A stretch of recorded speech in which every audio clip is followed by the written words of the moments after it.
Hello, আসসালামু আলাইকুম everyone, কেমন আছেন সবাই? আজকে আমরা ঠিক করি বাইরে ইফতার করতে। সবাই আসরের নামাজ পড়ে বের হয়ে যাই এবং দেখতে দেখতে চলে আসি আমরা বাজারে এসে আমরা হাঁটতে হাঁটতে চলে গেলাম এক সবজির দোকানে এবং এখান থেকে কিছু লেবু এবং শসা কিনে নিই।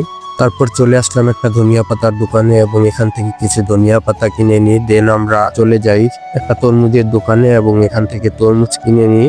দেন আমরা যাই একটা মুদি দোকানে এবং সেখান থেকে কিছু চিনি, ইসবগুলের বসি এবং ট্যাং নিয়ে নিই। তারপর আমরা যাই আবার একটা ইফতারের দোকানে এবং সেখান থেকে বেগুনি, বুট, পেঁয়াজও নিয়ে নিই। তারপর সবকিছু কেনাকাটা শেষে আমরা চলে যাই হাঁটতে হাঁটতে আমাদের নদীর ঘাট। তো এখানে আগে থেকে আমাদের এক বড় ভাইয়ের বোট ঠিক করা ছিল, তো আমরা সরাসরি বোটে চলে যাই এবং বোট ছেড়ে দিই। তো দেখতেই পাচ্ছেন কত সুন্দর একটা মনোরম পরিবেশে আমরা চলে যাচ্ছি ইফতার করতে। তো এখানে আমরা আস্তে আস্তে ইফতার গুলো রেডি করছিলাম, সবাই সবার মতো সবকিছু আস্তে আস্তে রেডি করছিলাম। আমরা চলে আসি শিমুলিয়া এবং এখানে আবিদ কাকু আমাদের জন্য ওয়েট করছিল। তো আবিদ কাকুকে নিয়ে নিলাম, নিয়ে আবার আমরা বোট ছেড়ে দিলাম। দেন প্রকৃতির এই সুন্দর মনোরম দৃশ্য দেখতে দেখতে আমরা খোলা আকাশের নিচে ইফতার রেডি করছিলাম। খুবই ভালো লাগছিল, চারিদিক থেকে প্রকৃতির সুন্দর শীতল ঠান্ডা বাতাস এসে গায়ে লাগছিল।